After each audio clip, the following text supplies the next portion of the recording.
Nos acompañan en esta ocasión las siguientes autoridades: el señor secretario de Obras Públicas de la Nación, el ingeniero Luis Giovia; el señor subsecretario de Recursos Hídricos de la Nación, licenciado Bartolomé Heredia; el señor subsecretario de Recursos Hídricos de la provincia de Neuquén, ingeniero Horacio Carvalho; el señor presidente del Comité de Gestión de Empresas, doctor ingeniero Eduardo Martín; el señor vicepresidente del Comité de Gestión de Empresas, ingeniero Daniel Arcadis. A continuación, invitamos al señor secretario de Obras Públicas de la Nación, ingeniero Luis Giovia, a dirigirnos sus palabras.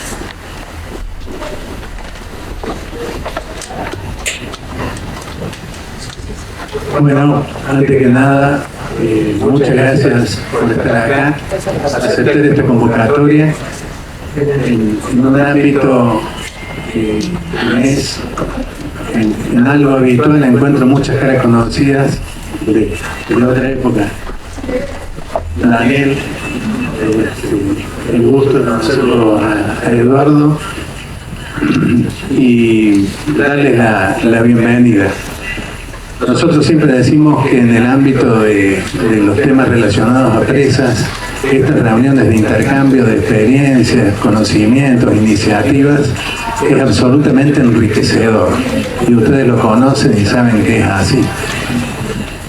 Poder tener una mesa de trabajo de la realidad de presas en Argentina es muy importante a nivel de actualización de conocimientos, iniciativas. Y sé que se aprovecha también la oportunidad para la Asamblea Anual Ordinaria del CAP. Y analizando el listado de temas a tratar, hay algunos sobre la actualidad y buenas prácticas en todo lo que es el manejo del sistema del Comahue. Me parece que todo el temario es muy interesante, muy enriquecedor, pero le pongo particular énfasis al tema del Comahue. ¿Por qué? Porque es una iniciativa y prioridad del Gobierno Nacional abordar esta temática en particular, que la va a desarrollar en detalle y me parece acabadamente la ingeniera Liliana Guerrero, nuestra directora nacional de aprovechamiento multipropósitos. Tuve oportunidad de ver la presentación, me parece que es bien amplia, profunda y cubre prácticamente todas las inquietudes. Este es un tema que nosotros queremos desarrollar por las prioridades, la prioridad que el tema tiene y porque involucra a la seguridad de personas aguas abajo y bienes en un área productiva crítica en Argentina, que es la zona de Vaca Muerta. El tema, fundamentalmente el desafío que nos convoca sobre este tema, y perdónenme que ponga énfasis en este tema porque he visto otros temas muy interesantes también en el temario de presentación, es la minimización del riesgo. Bajar los niveles de riesgo que puede llegar a tener esta zona, estas obras, estas áreas productivas, pero en un abordaje prácticamente inmediato, diría yo. De hecho, que ya estamos trabajando y los detalles se los va a explicar la ingeniera Guerrero, ¿no? En esto, a los que tuvimos alguna vez algo que ver en el proyecto de presas, a veces la geotecnia nos va dando novedades todos los días delante del proyecto y durante la construcción, pero esta vez la hidrología también. Hay obras, todo el sistema del Cerro Colorado, ustedes lo conocen, es un sistema desarrollado en los años 70 sobre la base de una hidrología que se planteó en el momento y que las seguridades de todo el sistema se plantearon sobre la base de la hidrología que estaba en el momento. No voy a dar números porque seguro me voy a equivocar y Liliana Guerrero los tiene muy claros. pero son números que tienen órdenes de magnitud inferior en cuanto a los volúmenes y caudales de crecida que los valores que se empezaron a manejar después a lo largo del tiempo y en el desarrollo de varios proyectos que se trabajaron sobre la cuenca del río Neuquén. Hoy tenemos una nueva hidrología que gracias al aporte de la Universidad Nacional de La Plata ha podido revisarse completamente, y en una reunión que hemos tenido recientemente, acá lo veo a la gente de la Universidad Nacional de La Plata, el ingeniero Licia, se ha podido ampliar y enriquecer porque se han logrado nuevos valores a raíz de la buena disposición también que ha tenido la Autoridad Interjurisdiccional de Cuenca, AIC, al aportar valores de mediciones tanto de precipitaciones como de caudales a lo largo del río en este sector que estamos analizando, y se ha podido hacer un análisis estadístico mucho más profundo que nos va a permitir definir valores de diseño para todas las obras que estamos procurando. Nos tenemos que medir, manejar dentro de las obras existentes, porque la necesidad de dar una respuesta rápida nos obliga a utilizar al máximo la capacidad de las obras que existen. Estas obras, ustedes saben bien, se desarrollaron en los años 70, desde Portezuelo Grande, que entiendo que fue del año 72, hasta Chañar, que fue la última en los años 78, 79. Todas presas que por las condiciones locales y por la modalidad de la época son presas de materiales sueltos. Estas presas de materiales sueltos, ustedes lo saben, obviamente no pueden ser sobrepasadas. Entonces nos ponen límites muy severos a la capacidad o la posibilidad de utilizar estos bajos naturales que existen en la zona en el máximo de su capacidad de regulación. Por lo cual el tema, desde lo ambiental hasta lo técnico, pasando por lo económico, los aprovechamientos que hay, me parece desde lo técnico, tecnológico, absolutamente interesante y urgente. Vamos a hacer un pequeño repaso, lo va a hacer la ingeniera Guerrero, un pequeño repaso de las obras existentes, de los proyectos que existen sobre toda la cuenca del río Neuquén y que se elaboraron en distintas épocas. Por supuesto que la tecnología de presas, ustedes la conocen bien, evoluciona rápidamente, por lo que los primeros proyectos resultan hoy en algunos aspectos desactualizados. Pero lo que nos convoca hoy es abordar a una solución rápida, casi urgente, digamos. Yo tengo que destacar la colaboración de distintas áreas que sin ningún tipo de reparo ofrecieron todas sus posibilidades, que fueron la provincia de Neuquén, con la cual hemos tenido algunas reuniones y ha mostrado su total disposición en aportar a estas soluciones, como fundamentalmente AIC, la Autoridad Interjurisdiccional de Cuenca, que ha puesto también a su disposición tanto archivos como potencial profesional y todos los elementos que tiene a disposición. De hecho, que la solución planteada, entiendo, me va a corregir la ingeniera Guerrero o Daniel, es una idea que ya estuvo sobrevolando durante hace un tiempo esto, no fue una ocurrencia del gobierno nacional, sino que ya estaba en danza, ¿no? También vamos a tener el absoluto apoyo del ORCEP, y estamos caminando, transitando vías de posible financiación para estos proyectos que tienen que tener una resolución relativamente rápida.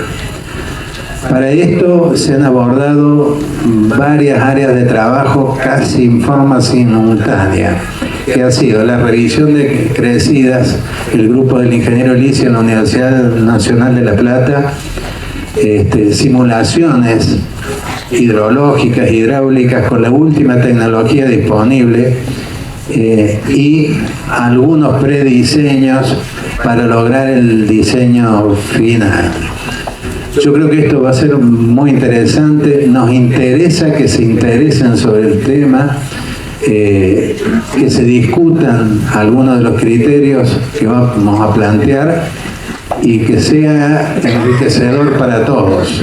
Así que muchas gracias por estar y muchas gracias por la atención que seguramente van a poner sobre el tema.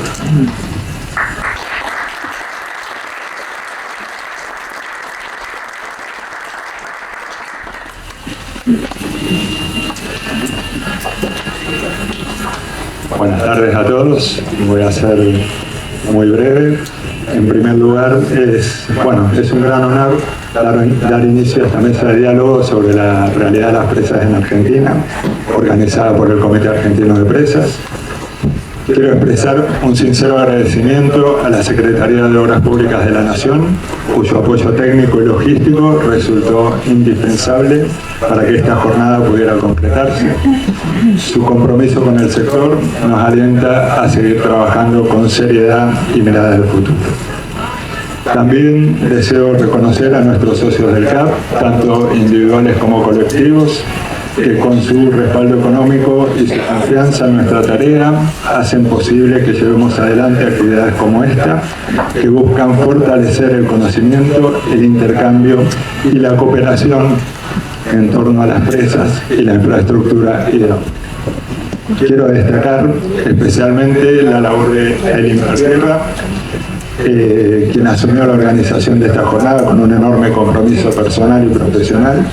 Gracias a su esfuerzo estamos hoy aquí reunidos. También quiero agradecer lógicamente a los expositores que generosamente han aceptado participar de esta jornada, aportando su conocimiento, experiencia en cada uno de los bloques de trabajo. Su contribución desinteresada enriquece nuestro debate y nos permite avanzar en una mirada plural y técnica sobre los desafíos de las presas argentinas. Quisiera aprovechar también esta ocasión para destacar algunos aspectos centrales de nuestra misión como Comité Argentino de Presas. Resulta indispensable discutir y cuestionar y por qué no replantear el rol y la participación del Estado en la planificación, proyecto, construcción, operación, mantenimiento y vigilancia de los aprovechamientos hidroeléctricos multipropósito y de la infraestructura hidroenergética en general. Consideramos que el Estado debe asumir plenamente las obligaciones indelegables que le corresponden en términos de seguridad de toda la población, porque de ello depende no solo la integridad de las obras, sino la vida y el bienestar de nuestras comunidades. Por último, insistiremos como institución en la imperiosa necesidad de contar con una ley nacional de seguridad de presas, que entre otros aspectos propicie el fortalecimiento de los organismos responsables de velar por estas estructuras fundamentales. En ese sentido, esta jornada es un paso más en nuestro propósito y nos brinda la oportunidad de elevar nuestra voz y hacer escuchar lo que el CAP considera prioritario, tanto ante las autoridades nacionales como hacia la comunidad profesional y los estudiantes que están formados en ingeniería civil y disciplinas afines. Los invito entonces a participar con entusiasmo en los distintos bloques, en primer lugar repasando las buenas prácticas y experiencias en la región del Comahue, y luego reflexionando juntos sobre las perspectivas y posibilidades de gestión hacia el futuro. Estoy convencido de que este espacio de diálogo será fructífero y que, al finalizar la jornada, habremos dado un nuevo paso en el fortalecimiento de nuestra comunidad técnica y profesional. Antes de concluir, un anuncio. Quiero invitarlos especialmente a participar del 12º Congreso Argentino de Presas y Aprovechamientos Multipropósito, CAPIAM 2026, que se celebrará del 2 al 5 de septiembre de 2026 en la ciudad de San Miguel de Tucumán.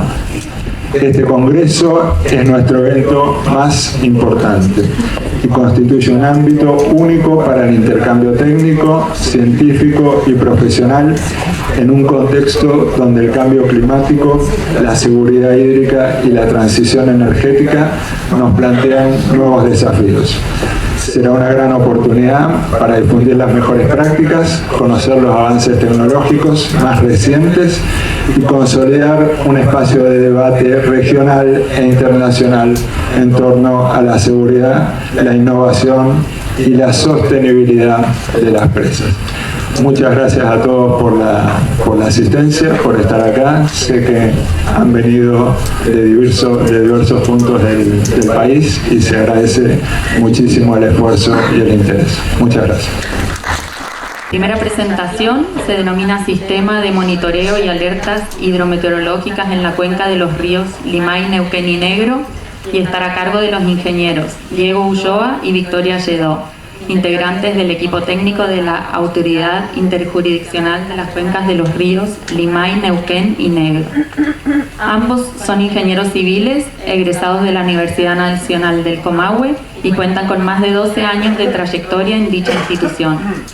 El ingeniero Diego Ulloa se desempeña como administrador del Sistema de Información y Evaluación Hidrometeorológica y la ingeniera Victoria Lledó coordina el Sistema de Emergencias Hídricas de la cuenca, en articulación con las áreas de protección civil provinciales, el ORCEP y las concesionarias hidroeléctricas del Comahue en la planificación para las emergencias.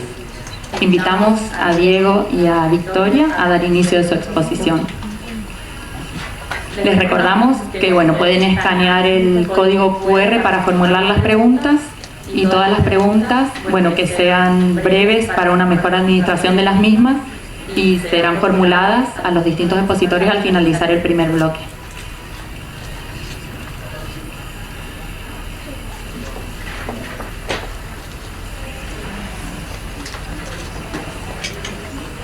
Pues nos vas diciendo.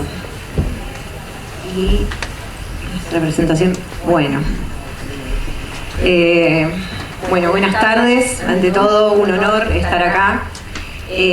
Con Diego vamos a intentar transmitirle la gran labor de todo un equipo técnico de Autoridad de Cuencas. Para comenzar, ¿querés pasarle vos? El territorio de la cuenca de los ríos Limay, Neuquén y Negro es compartido entre 3 provincias: la provincia de Neuquén, la provincia de Río Negro y la provincia de Buenos Aires. La idea de este espacio es contarles sobre el sistema de información y evaluación. Ay, me mata mi eco. Es muy incómodo hablar con el eco. Y es hablarle sobre el sistema de información y evaluación hidrometeorológica y sobre el sistema de emergencias hídricas. Como les contaba, acá hay una pequeña imagen para contextualizarnos. Esta es la cuenca de los ríos Limay, Neuquén y Negro. Esa silueta verde que ustedes ven ahí es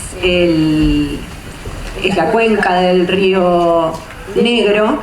Y aquí se entiende un poco por qué en la Autoridad de Cuencas tenemos un representante por la provincia de Neuquén, representante por la provincia de Río Negro, uno por Buenos Aires, y el Estado Nacional también está representado en nuestro comité ejecutivo. Nuestra cuenca está localizada en la porción norte de la región patagónica y se desarrolla desde la cordillera de los Andes hasta el mar argentino. Tenemos todo un sistema de presas de embalse sobre el río Limay y sobre el río Neuquén. Está el complejo Cerros Colorados, que hoy nos va a tener bastante interesados. La mayor parte de la población en la cuenca se ubica aguas abajo de las presas y toda su actividad productiva, hidrocarburífera y frutícola también. Acá hay algunos datos simplemente para caracterizar la cuenca, no voy a ahondar mucho. Pero bueno, sí es interesante comprender las características de esta cuenca y sobre todo los aprovechamientos multipropósitos que tenemos. Bueno, gracias Victoria. Buenas tardes a todos.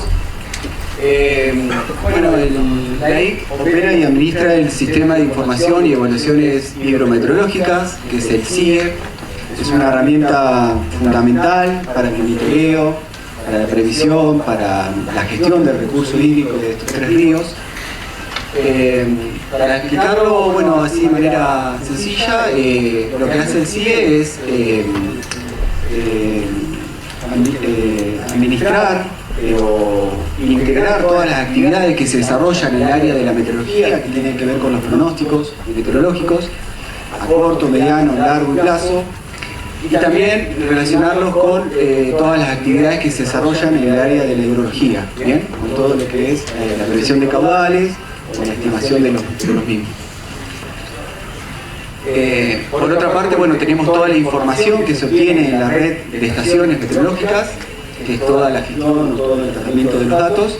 Bueno, y con todo eso se generan distintos productos. Vienen a ser reportes, informes, pronósticos.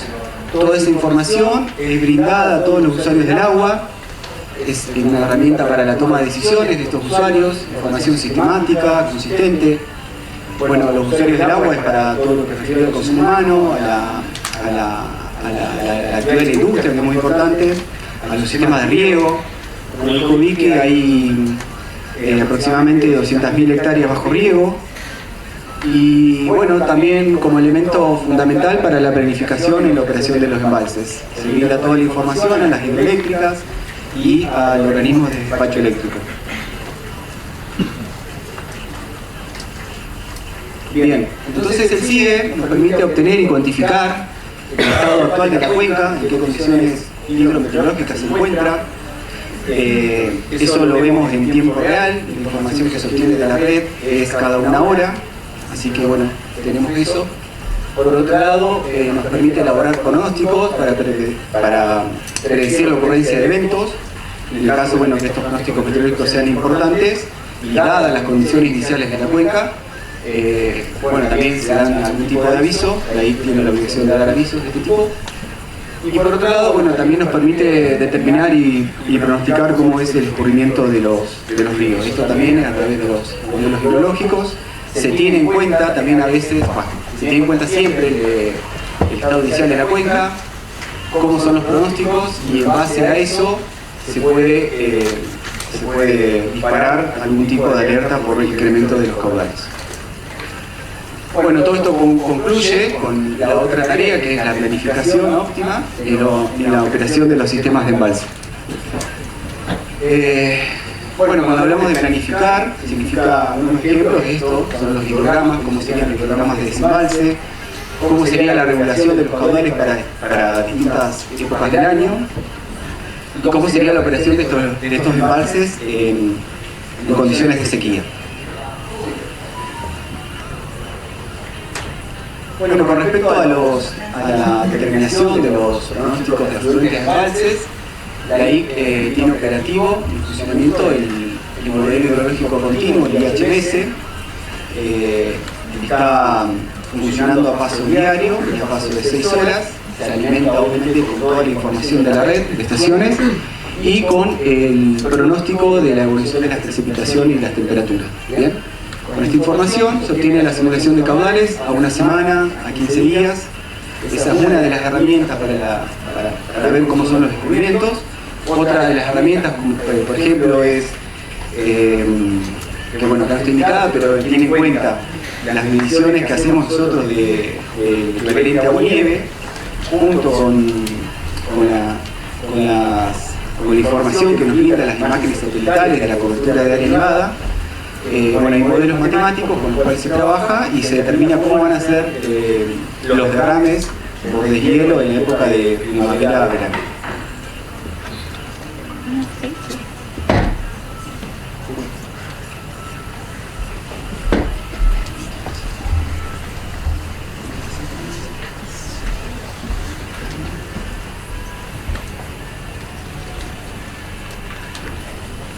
Ahí en el anterior no funciona la muestra, pero quería mostrar un poco cómo era la planificación del este año, los niveles, la evolución de los niveles en base a los barriales. Si no sacala, era igual el detalle, era como... Bueno, ahí está bien. Bueno, acá están representadas las... Sí. Bueno, la franja de operación normal, la FAC, la FOE, en rojo y verde, para las franjas. Y esta sería la evolución de este año del embalse de los barriales, ¿bien? Es una operación normal, pero ya considerando un escenario en condición de sequía. Como sabe, han nevado muy poco en cordillera. Bueno, los niveles de nieve son cercanos a los mínimos históricos. Bueno, y en función de eso se ha hecho una planificación, y es la línea azul, que por ahí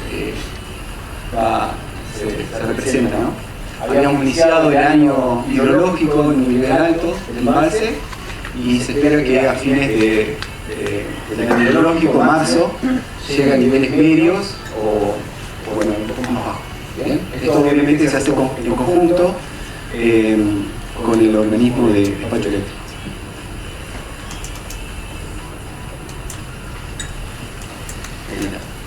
Bueno, cuando les mostré la primera diapositiva, empecé a hablar, estaba en rojo lo que decía red de estaciones, ¿bien? Del sistema. Esto es porque viene a ser el corazón de este sistema, es donde se obtiene, se busca el dato, la información de las variables hidrometeorológicas.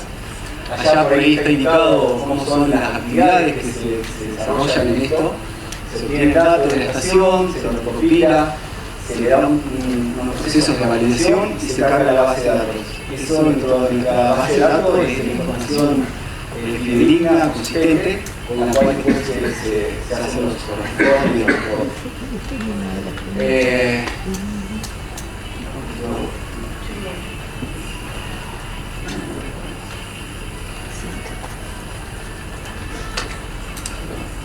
Bueno, la red actualmente cuenta con 140, la red cuenta con 140 estaciones, de las cuales 100 de ellas son de telemedición, automáticas.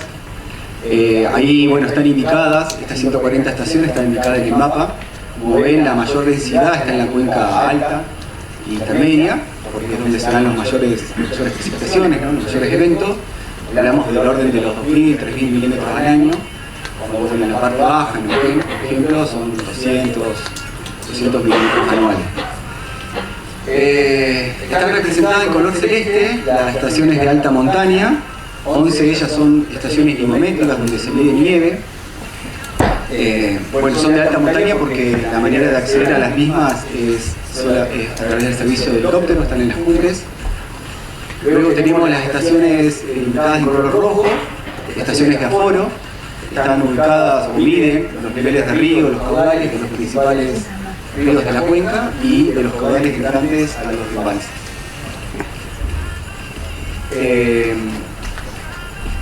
El resto de las estaciones en amarillo, bueno, son estaciones meteorológicas, miden solamente precipitación, temperatura y humedad. El resto también, obviamente, miden esas variables. Y bueno, para que esto esté... las estaciones de observadores todavía siguen estando 40 estaciones de observadores. Son personas que viven en lugares de la cuenca y que continúan con la medición de variables. Ello es para nosotros información solamente de respaldo, pero bueno, siguen haciendo, siguen anotando las planillas y también nos llega esa información. Obviamente que para mantener esta red en constante funcionamiento, operativa, se debe hacer un mantenimiento rutinario, mensual, bimestral, semestral, todo lo que respecta al mantenimiento de infraestructura, realización de aforos, cateos, todo eso lo hacemos a través de una empresa contratista, y todo lo que es el mantenimiento del sistema de comunicaciones y todo el recambio instrumental lo hacemos por administración de la I. Esto, bueno, también es nuevo, lo empezamos a hacer hace 1 o 2 años, porque ya contábamos con un laboratorio de electrónica en la I, en donde se hacían varios desarrollos. Como ven, allá tenemos algunos de los tipos de transmisores. Nosotros ahora estamos trabajando con Iridium. Algunas estaciones de respaldo tenemos por COM. Y en donde hay señal celular, tenemos estaciones con los transmisores GPRS. En ahí fabricamos transmisores GPRS y también data loader. Eso siguiendo un poco con la política, el organismo de bueno, todo el montaje de estas estaciones se hace propio en la edición. Se montan estaciones de paquetes cerrados, la idea era siempre fue entender todo y bueno, que se dé información consistente.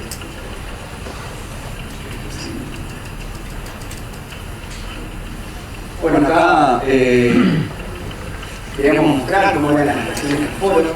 Esta es la estación de Higuera, una de las más importantes, también la de Mujer, también con mucha historia de datos.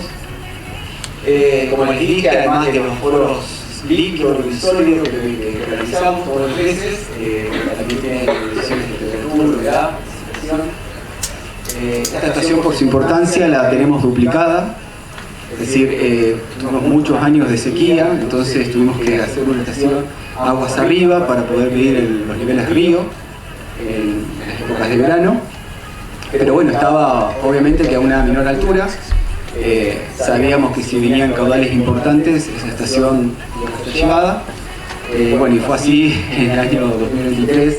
Tuvimos que avisarle a la empresa contratista que la vaya a retirar para no perder todo el instrumental. Como ven ahí un poco, en la última crecida el agua superó esos niveles. Sí. Bueno, esta es la estación de Butamayín, es una estación de alta montaña, también queríamos hacerla.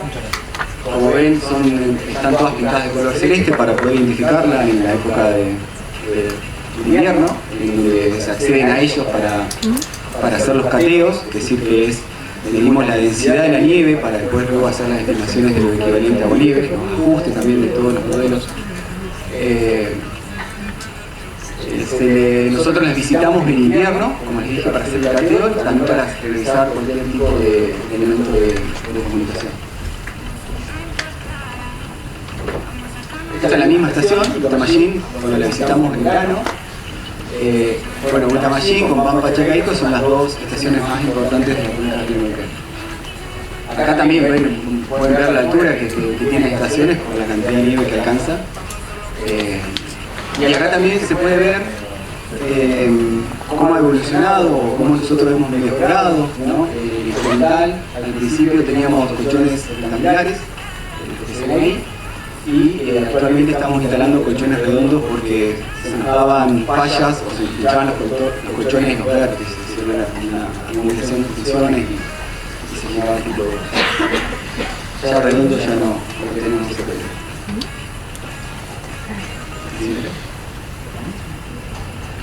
Bueno, esta era por último mostrarles cómo es la estación meteorológica tipo. Son verdes, si las ven en la cuenca son todas verdes, están identificadas, la idea es que tienen estas condiciones. A estas por ahí se le hace un mantenimiento bimestral o cuatrimestral. Bueno, miden también todas las variables y la idea es que siempre estén estas condiciones. Acá vamos a ver las mismas situaciones con las que nos encontramos, en las visitas. Está en la estación de Upifa, está en un machine. Llueve mucho, se ve el terreno, se pone una rienda, bueno, son tareas que siempre debemos realizar con las que guiar. Bueno, acá queríamos poner un poquito en valor el trabajo que han hecho los observadores a lo largo de la historia y que bueno, todavía siguen tomando datos. Ella se llama Aida Salas, tiene 92 años y toma 3 mediciones, hasta el día de hoy toma 3 mediciones del río Luminé, en la zona de Raúl. Que sepan, el río Luminé desemboca en el río Coyuncurá y aporta un 60 o 65% del caudal entrante del embalse de Piedra Aravena. Así que es importantísimo todo el trabajo que ella ha hecho y también el resto de los observadores. Ella toma datos del año 1975, así que este año cumple 50 años tomando datos. Y mínimamente lo vamos a ir a visitar y agradecer por todos esos ese reconocimiento, ¿no? Por todo ese labor. Para finalizar con la aplicación de este sistema, son muchas las actividades que se realizan. Todo se trae un costo asociado. Por suerte, también si tiene en cuenta el compromiso de este costo, esto se paga en proporciones con de las hidroeléctricas, del organismo de despacho eléctrico, la EIC. Acá quise pegar nada más un párrafo, algo que está en los anexos del pliego de licitación para los nuevos contratos de concesión, en donde se mantiene la modalidad, el compromiso, para seguir manteniendo la red y el sistema en estas condiciones y también con la mejora continua. Bueno, para continuar, le vamos a contar un poco cómo funciona y cómo está compuesto el sistema de emergencias hídricas de la cuenca, de la cual el sistema de información y evaluación hidrometeorológica que contaba Diego es parte de este sistema. El objetivo fundamental de este sistema es salvaguardar vidas y bienes de la población aguas abajo de en la cuenca. Lo que se busca es conocer qué tipo de fenómenos, con qué frecuencia, dónde se dan, y en función de eso, por ejemplo, generar herramientas de planificación como son los mapas de inundación, planes concretos de actuación, normas, y bueno, eso es lo que les voy a contar un poco. Este sistema, estos son los componentes del sistema. Como ven, uno de los componentes es el sistema que explicó Diego. Tenemos por otro lado los PADE de las hidroeléctricas, los PADE de acción durante emergencias, el Comité de Emergencias Hídricas, que es una mesa de trabajo donde se sientan las protecciones civiles provinciales de Neuquén, Río Negro y Patagones, la IC y el ORCEP. Y además tenemos ya hace años instalado en la cuenca la entrega de los planes locales para emergencia, que son unas guías para los responsables de la protección pública.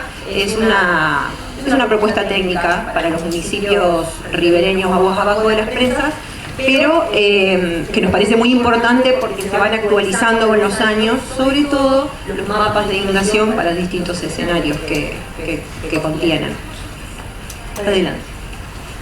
Los fenómenos para los que está diseñado este sistema son fenómenos meteorológicos extremos, crecidas de gran magnitud, los desembalses programados por operar una presa o por algún problema de una presa, y un desembalse súbito ya por la rotura de una de las obras. No más. Los avisos y alertas que se desprenden en nuestros planes locales son un aviso meteorológico, la alerta blanca, que es la derogación de altos caudales para manejar una crecida utilizando las presas de embalse, y bueno, la verde, la amarilla y la roja, que son las que están incluidas en los PADES de las hidroeléctricas en Comahue. Respecto de las características de cada una de estas alertas, es cómo se definen las comunicaciones. El aviso meteorológico de la alerta blanca lo realiza la IC por ser la fuente primaria de la información, y lo que hacemos es dar avisos a las protecciones civiles provinciales de Neuquén, Río Negro y Patagones en la provincia de Buenos Aires. Bueno, cada una de estas provincias da aviso a los responsables de los municipios y los intendentes a la población. En el caso de las alertas verde, amarilla y roja, las responsables de emitirlo es la concesionaria, quien en función de los procedimientos de los PADE, primero avisan a los pobladores cercanos, luego el aviso se da a la Protección Civil de Neuquén, Neuquén avisa a Río Negro avisa a Patagones, cada uno a sus intendentes, y así llega la información a la población. Esto también está todo escrito y definido en los planes locales de los municipios. Esto es un ejemplo de la etapa. Tomamos una localidad para las próximas diapositivas, la localidad de Neuquén, que tiene como la confluencia de ambos ríos, como tiene ese, eso interesante. Lo que hacemos, avanzadito, lo que hacemos es la entrega de estos planes que contienen los mapas de inundación, que lo vamos a ver también, lo hacemos mediante talleres participativos, jornadas de difusión, junto con las protecciones civiles de las provincias. Los mapas que incluyen, los mapas, ahí tenemos 3 tipos de mapas, todos son a nivel ejido municipal y son para cada localidad ribereña, en este caso las de aguas abajo de las presas. Por ejemplo, este es el mapa para 3 caudales característicos que están asociados a recurrencia. La línea azul es línea de ribera, la línea amarilla y la línea roja están asociadas a la recurrencia de 10 y 100 años. Estoy tapando. Para cada una, bueno, este es otro tipo de mapa. Este es el mapa de inundación por rotura de presas. Lo que hicimos desde Autoridad de Cuencas fue adecuar la escala y el diseño de la información construida por la última modelación que realizaron las concesionarias. Entonces, nosotros nos aseguramos que todas las localidades aguas abajo de las presas tienen la cartografía y la pueden trabajar. Lo que busca es ser una herramienta de planificación de una posible evacuación de presas, poder detectar las zonas seguras, cuáles son las vías de escape. Como ven ahí hay unas líneas amarillas con unas flechitas rojas, esas son las vías de escape de la localidad de Neuquén, las trabajamos en conjunto con los municipios. Y le agregamos un cuadro resumen con la información de niveles máximos, de tiempos de arribo, para los distintos escenarios. Este es el ejemplo del pasaje de la CMP del río Neuquén. Sí, bien. Este es otro tipo de mapa de riesgo hídrico, en este ejemplo también para Neuquén, la rotura Arroyito, no tenemos tiempo para desarrollar la metodología. Avanzamos. Y como para completar el sistema, también existe toda esta cartelería que se creó hace como 30 años, pero que se tomó hace unos años para crear las normas IRAM 3965 1 y 2. Y tenemos lamentablemente solo 2 localidades en la cuenca que le tienen instalado. Una es la localidad de Neuquén, la municipalidad de Neuquén, y la otra es la localidad de Cenillosa. Seguimos. Bueno, y en estos 3 minutos que nos deben quedar, vamos a aprovechar y nos vamos a contar un poco, nuestra experiencia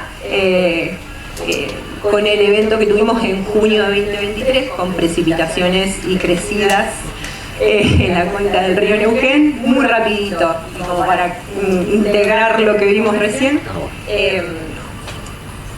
Ya veíamos días antes que el evento, se estaba definiendo, lo que esperábamos en un río atmosférico, con lluvias, con precipitaciones intensas y con un ascenso de la temperatura, lo que ya nos da una idea de que iba a haber fusión de nieve. Entonces podíamos empezar a generar desde el área de pronósticos todos estos documentos de tendencias de lluvias semanas antes. Avanzadito. Bueno, acá ya podíamos empezar a definir ya algunos datos de precipitaciones acumuladas que vamos a tener y generar los mapas porque estos mapas son muy interesantes cuando tenemos que explicar el evento. Por ahí estos son mapas que se entregan se difunden a las protecciones civiles, ¿sí? Provinciales y municipales, y a los organismos también responsables de atender, ¿sí? Recursos hídricos, Departamento Provincial de Aguas. Acá ya veíamos que íbamos a tener una precipitación acumulada de más de 300 milímetros. Bueno, entonces días antes del evento y ya estando un poco más seguro de nuestros pronósticos, lo que se empezaron a concretar fueron reuniones con autoridades provinciales, municipales, ahí que el Servicio Meteorológico Nacional, en este caso esta estuvo convocada por la provincia de Neuquén, y acá lo que buscábamos era que la gente que iba a estar en el territorio atendiendo la emergencia, la crecida de los ríos, las evacuaciones y tal, pudiera hacernos preguntas y nosotros explicar lo que estábamos viendo. Esto fue, bueno, acá pusimos algunas imágenes que durante el evento, el día del evento, creo que Horacio estaba allá ese día, si mal recuerdo, arriba de ese puente. Este es el puente de ingreso a Chosmalal, que como ven el agua ya estaba casi tocando el tablero. Y esta es la llegada de la crecida, como la estábamos esperando acá en Portezuelo Grande con Orset, bueno, ahí y la gente de la hidroeléctrica. Esto capaz que lo explica mejor.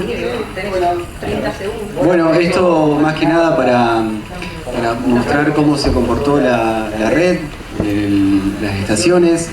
Teníamos la experiencia el año 2006-2008, en donde la crecida se llevó, bueno, arrastró varias estaciones, así que se reubicaron y en este caso las estaciones no dejaron de transmitir, teníamos información cada una hora, pudimos ver cuando se alcanzó, ahí está marcado en rojo, cuando alcanzó el pico de caudal en la estación La Higuera a las 3 de la tarde de ese día. Y bueno, y con esa información se le brindaba a la hidroeléctrica y ya suponiendo la onda de retardo, sabíamos que a las 2 de la mañana más o menos iban a darse los niveles máximos. ¿Bien? Fue así. No, por suerte no alcanzó el máximo nivel para, bueno, que generaba que se debía abrir Portezuelo, las compuertas de Portezuelo Grande, así que no fue necesario. Se derivaron todo ese caudal, fue derivado al embalse de los Barriales, no fue necesario entonces derivar caudales por el tramo viejo, la parte de Daniel, otro Tallén. Y bueno, después sí se tuvieron que hacer erogaciones importantes aguas abajo del dique de Chañar, ¿bien? Del orden de los 600 metros cúbicos. Sí, esos 600 metros cúbicos representan el caudal de línea de Rivera en el Neuquén, aguas abajo del compensador El Chañar. Tuvimos problemas debido, bueno, a los asentamientos dentro de la zona de Rivera. Se hicieron esfuerzos grandísimos de disminuir esas erogaciones, pero entendemos que, bueno, después de tantos años de sequía, estamos hablando más de 10 años de sequía, se pierde un poco la perspectiva de lo que representa una crecida en el río.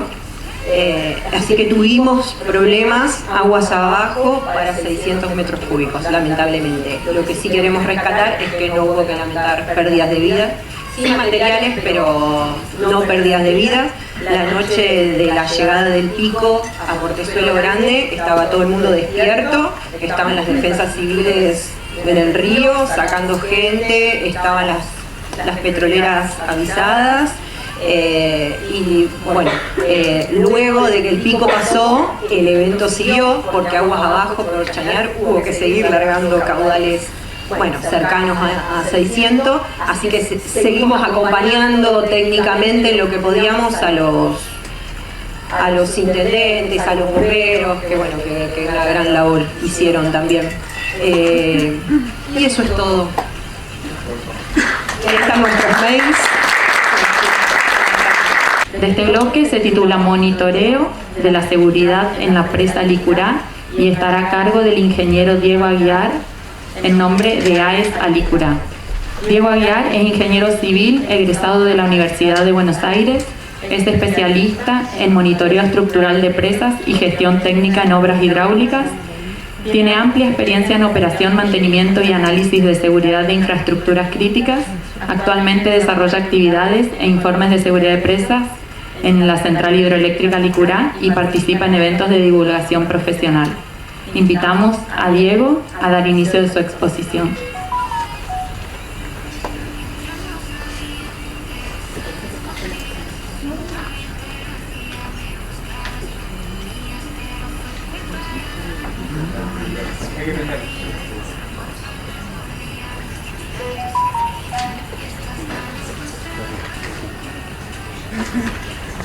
Bueno, buenas tardes a todos. Bueno, me convocaron para hablar acerca del monitoreo de una presa de Comahue, en particular de Alicurá, pero las cosas que hacemos en las 5 obras son muy parecidas.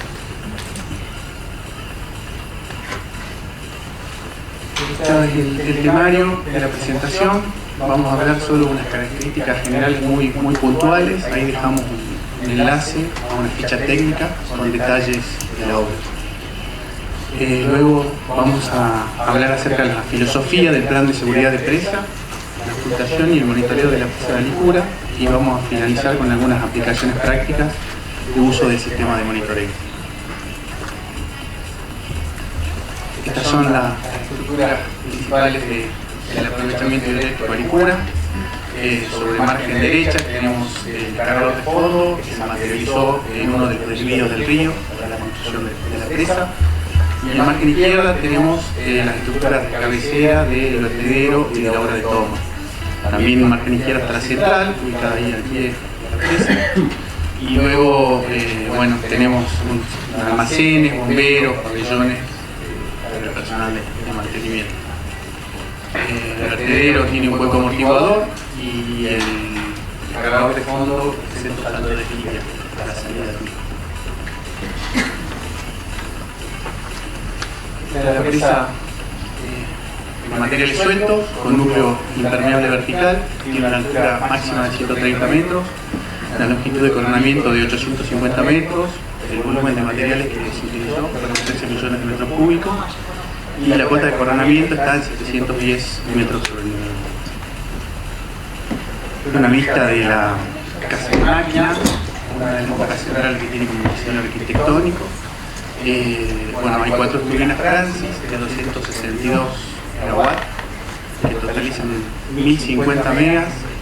Para hacer una referencia, Bariloche, que es la ciudad más cercana, tiene un consumo de 40 megas aproximadamente, está vinculada al sistema interconectado. El salto nominal de las turbinas es de 116 metros, el caudal nominal unitario 260 metros cúbicos por segundo y la generación media anual es de 2360 megawatts por hora. Bueno, es el plan de seguridad de la presa de la licura que se concibió allá en el inicio cuando se empezó la obra. Fundamenta en la protección de la seguridad de la vida humana, la preservación del medio ambiente y la continuidad del servicio como eje prioritario. Su filosofía se basó en los siguientes principios: la prevención y anticipación, implementar sistemas de ocultación y monitoreo continuo que permitan detectar anomalías tempranamente y comprender el comportamiento estructural a lo largo del tiempo. La gestión integral del riesgo, evaluar permanentemente las condiciones hidráulicas, geotécnicas y estructurales, considerando escenarios extremos y planes de contingencia. Responsabilidad y transparencia, garantizar la trazabilidad de la información, la comunicación efectiva con autoridades y comunidades y la actualización periódica del plan conforme a normativas y mejores prácticas internacionales. La mejora continua, incorporar avances tecnológicos, lecciones aprendidas y auditorías internas y externas para fortalecer la seguridad y resiliencia de la presa. Eso es muy conceptual. Nosotros trabajamos con algo para bajarlo, digamos, al día a día. Trabajamos con el programa anual de seguridad de presa que aprobamos por la ONCEP, donde en el programa anual de seguridad de presas establecemos la frecuencia de mediciones de los instrumentos, las inspecciones, los trabajos preventivos y correctivos, la auditoría, la entrega de informes, las actividades del plan de acción durante emergencia de presas y las capacitaciones del personal relacionadas a las actividades. Bueno, acá hay una tabla con el instrumento que tenemos instalado, bueno, hay trenes, aforadores, isómetros, dinamómetros, péndulos, axiales de punta, inclinómetros, y nos ponen estos topógrafos. Queremos resaltar, no sé si se llega a ver, que hay 2.915 puntos de control que fueron instalados al inicio de la obra, hace 42 años, y actualmente hay un 95% de los cuales funcionan con un valor confiable. O sea que se han mantenido muy bien.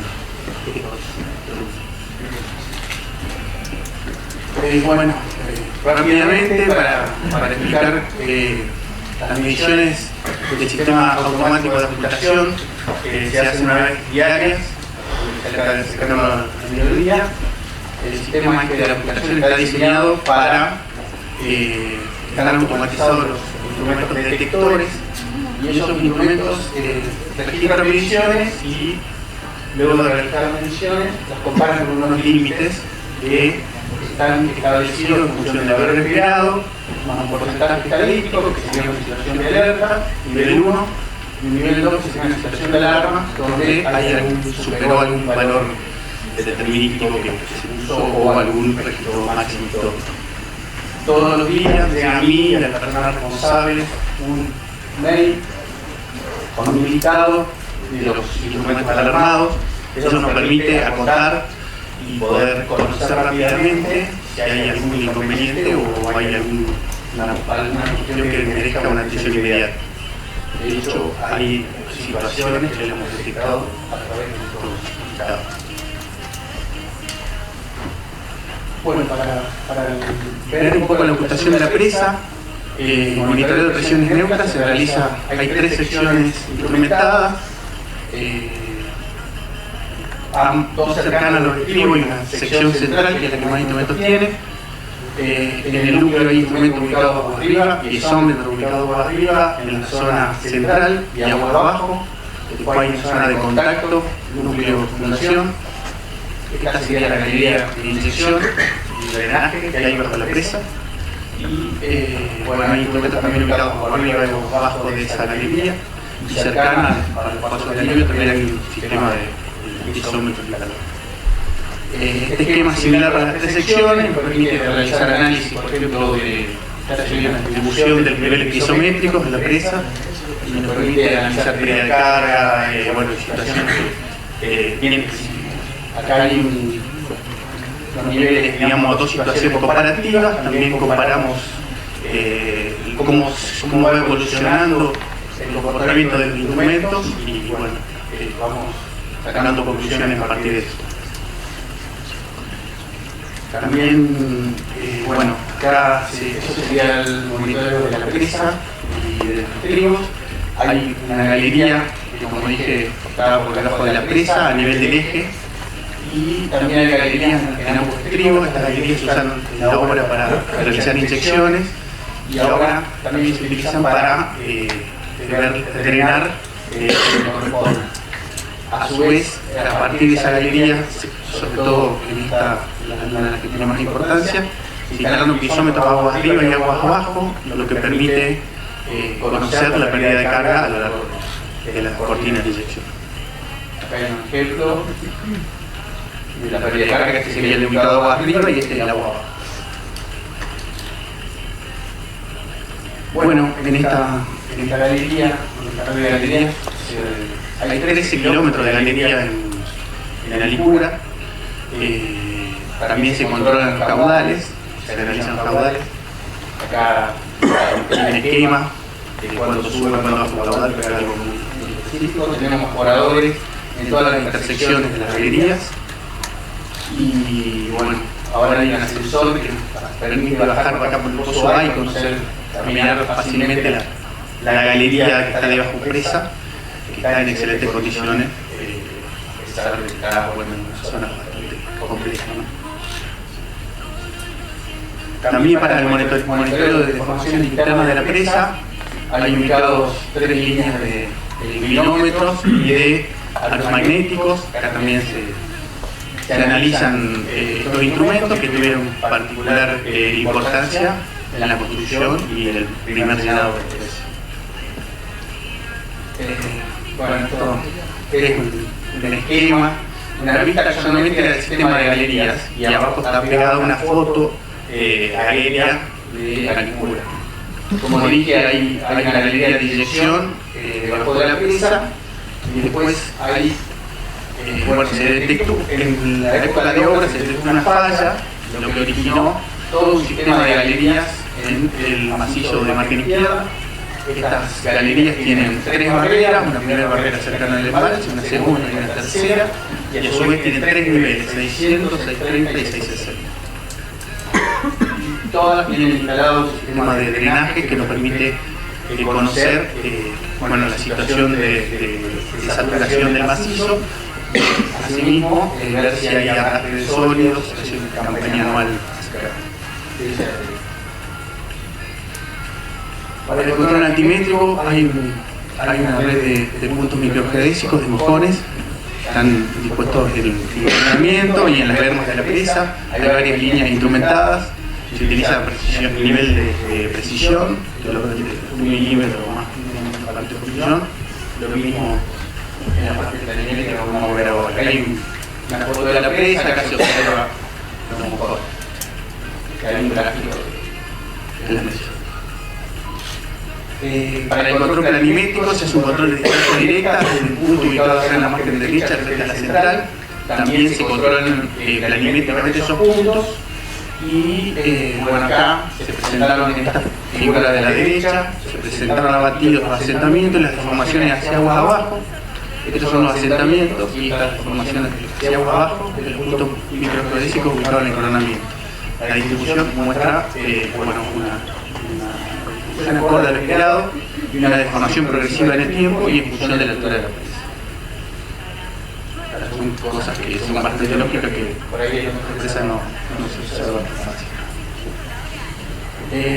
Esto es un lío de planos, pero bueno, no hay forma de explicarlo rápido y en una diapositiva. También se apunta a la margen izquierda en función de esta galería. Esto es una planta de esta galería y se determinan varias secciones, una en la primera barrera, otra en la segunda, otra en la tercera, y a su vez a lo largo de las obras de cabecera del vertedero y de todo. En sintonía hay muchos kilómetros publicados y permite conocer bueno, los niveles isométricos a lo largo del macizo rocoso. Acá está la falla, esta famosa que corta las obras, abajo. Esta es una sección a lo largo de la obra de toma. Bueno, acá hay toda una serie de instrumentos ubicados que debajo de la solera, que son detectores de filtraciones en la punta. El talón de aquí de la altura, porque vemos siempre la punta de esa solera de la dársena. Acá había por ejemplo, un comportamiento con niveles altos de presiones. Allá por los 2000 se logró encontrar un esquema de sellado de esa junta con uso, con trabajo bastante importante, y se logró reducir esos niveles de presiones y caudales. Eso fue así hasta los 2000. A partir del 2000 hasta el 2010 empezó a subir progresivamente esas presiones y caudales. Y bueno, vamos a contar que vino el volcán y la naturaleza nos ayudó. Bueno, también acá se observaron, por ejemplo, acá hay un isómetro que tuvo un incremento súbito, se trató de drenar toda la zona sin éxito y hubo que construir un isómetro nuevo eléctrico en Casa Grande, en la zona cercana, y se pudo comprobar que el nivel era cercano a la instalación, con lo cual se determinó que era no confiable. Bueno, el control de caudales en la dársena, hay una galería perimetral en la dársena, también, bueno, los formadores totalizadores de esa dársena, están telemedidos y, bueno, se realizan mediciones diarias y controles también manuales. Acá, por ejemplo, ahí se ve el pico de una rotura de punta y ya, eso lo vamos a ver ahora un poquito antes. También, bueno, la falla que se encontró durante la obra originó que se confortaran con anclajes todas estas zonas, se instalaron 1500 anclajes de 60 y 100 toneladas. La distribución, bueno, un esquema de la ubicación hacia cortando la falla. Bueno, acá hay una serie de instrumentos, el 1% de esos anclajes se instrumentó y también no se inyectaron. Y bueno, y estos anclajes se monitorean permanentemente.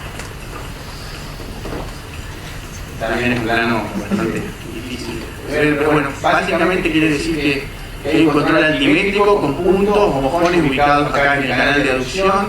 También hay en la dársena de aducción, en la obra de cabecera del vertedero y en la toma, a lo largo de las tuberías. Esto se llama quebrada omega. También hay muchos puntos microgeodésicos en las distintas bermas de esa quebrada omega y a lo largo de la rápida también. Hay un esquema del canal de aducción, los instrumentos que están ubicados. Para el control planimétrico también se realizan desde un punto fijo, ubicado fuera de la estructura, controles de distancias directas y bueno, se analizan un montón de situaciones. También queremos comentar que en relación al análisis de riesgo de la presa de Licura, fue una de las primeras, creo que fue la segunda, que el ORCEP realizó un análisis de riesgo cuantitativo de la presa de Licura. Esto, bueno, es un trabajo muy importante y con mucha gente involucrada.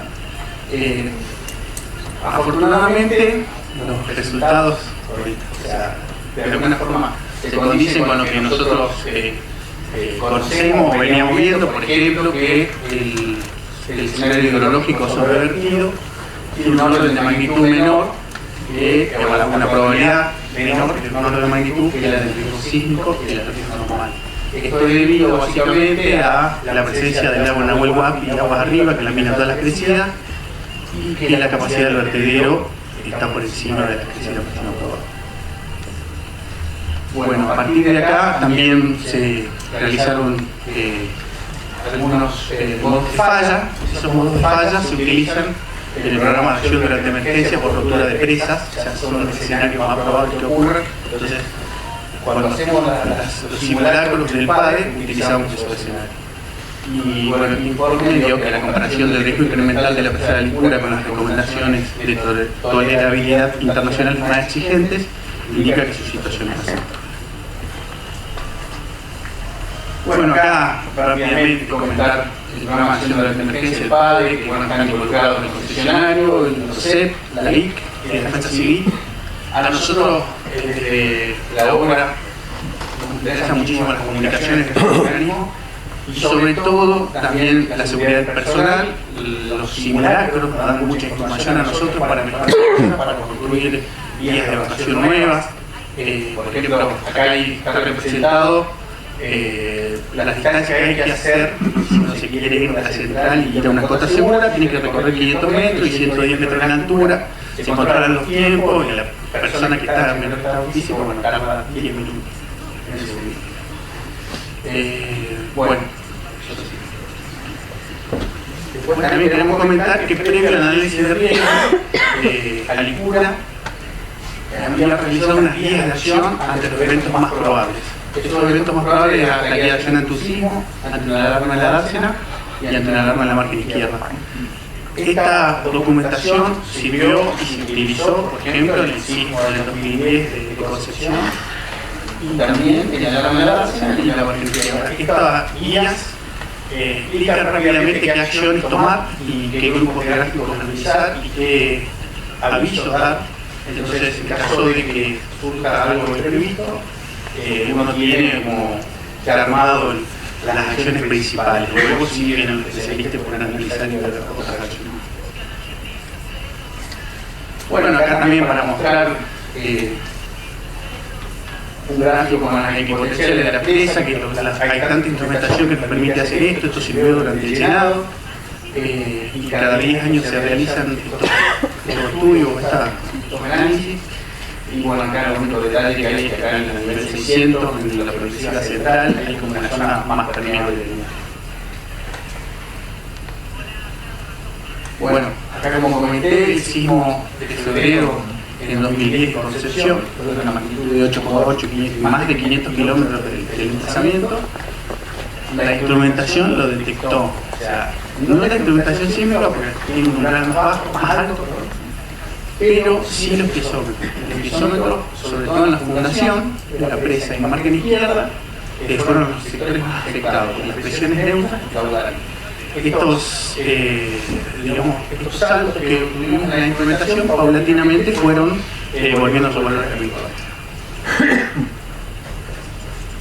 Bueno, acá, como comenté, la soltera de la dársena tenía muchas filtraciones y el macizo de la margen izquierda, la idea es que tenga niveles freáticos bajos, por lo cual no se pueden permitir filtraciones. El sistema de ocultación, hay 7 kilómetros de juntas de la solera.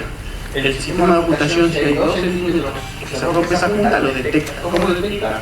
Con picos en los aforadores, el sistema automático, en los aforadores y en los piezómetros.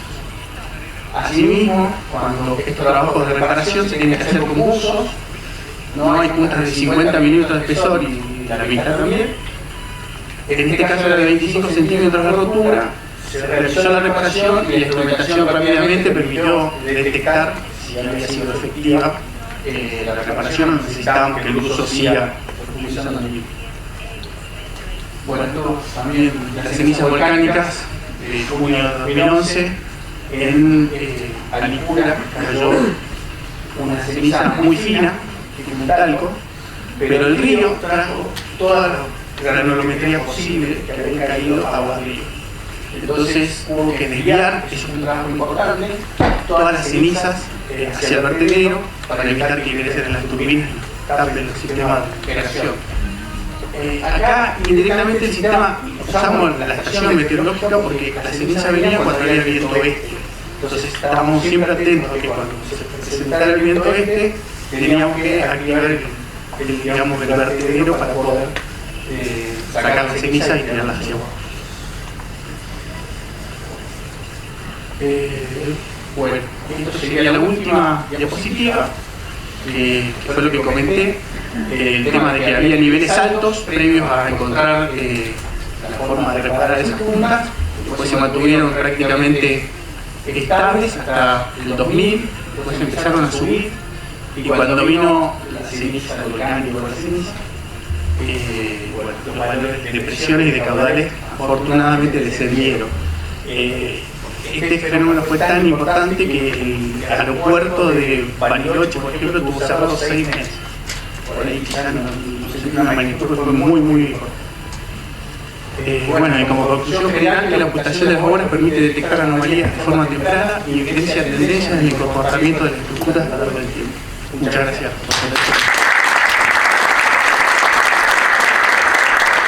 La última presentación del bloque se titula Avances en la gestión del riesgo hídrico en Portezuelo Grande, Río Neuquén, y estará a cargo de la ingeniera Liliana Guerrero, directora nacional de aprovechamiento multipropósito en nombre de la Secretaría de Obras Públicas de la Nación.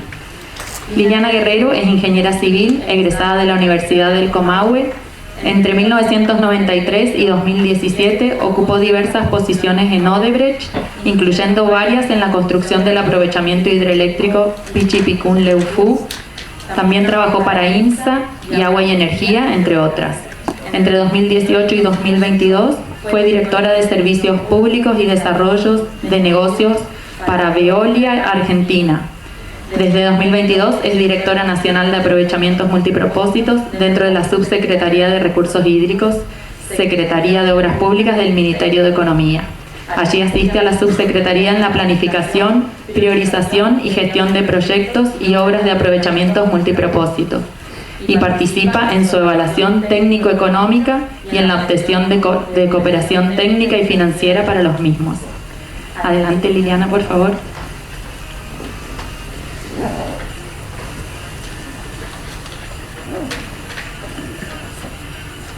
Hola, buenas tardes a todas, a todos. Gracias, Verónica. No sé si hacía falta tanta precisión en las fechas de mi currículum, pero bueno, gracias. Bien, vamos a hablar entonces de los avances en la gestión del riesgo en Portezuelo Grande sobre el río Neuquén. Vamos a estructurar esta charla en 3 partes. La descripción del desafío, aunque mis antecesores creo que lo expresaron bastante bien. Luego las soluciones posibles y luego dónde estamos o cuáles son estos avances con los que contamos hasta hoy. Bueno, el desafío. Esta es la ubicación de la cuenca, ya se habló de esto, estamos sintonizados. Esto es el complejo Cerros Colorados sobre el cauce del río Neuquén, también ha sido descrito suficientemente. Solamente voy a puntualizar algunos temas sobre las condiciones de diseño que han cambiado radicalmente. Este complejo en el cual Portezuelo Grande es la presa que se encuentra la primera hacia aguas arriba en el río, está preparado para un caudal máximo de 11.500 metros cúbicos por segundo, que posiblemente fue un buen cálculo en el tiempo en que se diseñó este complejo. Tenemos también que en el tramo que está entre Portezuelo Grande y Chañar, este cauce natural iba a recibir un caudal mínimo, por llamarlo con la terminología actual, ecológico, entre 8 y 12 metros cúbicos por segundo, y un caudal máximo erogado por el vertedero de Portezuelo de 3.600 metros cúbicos por segundo. También aguas abajo de Chañar, hacia el cauce natural, se podían en principio erogar 3.600 metros cúbicos por segundo. Algo que seguramente ustedes saben, pero creo que no se puntualizó en estas ponencias, es que Planicie Banderita es la única que tiene generación, casi 500 megavatios, solamente evacúa a través de sus 2 turbinas, que a su vez están ligadas a un único transformador. No tiene vertedero y no tiene descargador de fondo. Vamos a ver ahora las condiciones actuales de este complejo. Habíamos hablado de un caudal mínimo que ahora se ha transformado prácticamente en máximo, porque por encima de 12 metros cúbicos por segundo entre Portezuelo y Chañar ya se generan problemas en la población. Este caudal de vertido máximo en Portezuelo Grande ya tampoco son 3.600 metros cúbicos por segundo. Incluso deseando erogar, el vertedero ya no puede hacerlo debido a la colmatación. Vamos a verlo en detalle también en la presentación siguiente. Respecto a aguas abajo de Chañar, también se ha nombrado esta situación. No tenemos más posibilidades de derivar 3.600 metros cúbicos por segundo, porque tenemos problemas con caudales muchísimo menores. Bueno, este tope se bajó históricamente primero a 1.000 metros cúbicos por segundo, después a 700, 600 en línea de ribera, y hoy con 550 ya se presentan problemas. En Marimenuco, bueno, teníamos los niveles de operación normal entre 410,5 y 413,5, ahora tenemos como mínimo normal 412,5. Existe, bueno, unos acueductos y otras obras en principio no previstas en el diseño que bueno, limitan ese nivel. Bueno, acá vemos un subproducto, uno de los subproductos del análisis de riesgos sobre el complejo Cerros Colorados que hizo ORCEP junto con AIC, con la tecnología IPRESAS. Ya hemos mencionado y vamos a volver a mencionar este estudio que es muy importante para el conocimiento del riesgo de este complejo. Bueno, como corolario, se calculó que bueno, 1 millón de personas aproximadamente sería afectada, 300.000 de las cuales en forma directa. Se calculó el costo total de los daños a fecha 2017 en un monto que equivalía al 0,7% del PBI de la Argentina. Lo que estamos viendo es la mancha de inundación en el escenario de la rotura de Portezuelo Grande por efecto de sobrepaso. Ya hemos visto que las presas vitales de este complejo son de materiales sueltos y no resisten el sobrepaso. La infraestructura involucrada, bueno, aparece claramente ahí. La zona un poquito más violeta es la de explotación de hidrocarburos no convencionales, que se disparó después de la fecha de realización de este informe. Es decir, que el nuevo monto de los daños económicos aún está por recalcularse, pero sin duda va a ser mucho mayor a lo que vemos ahí.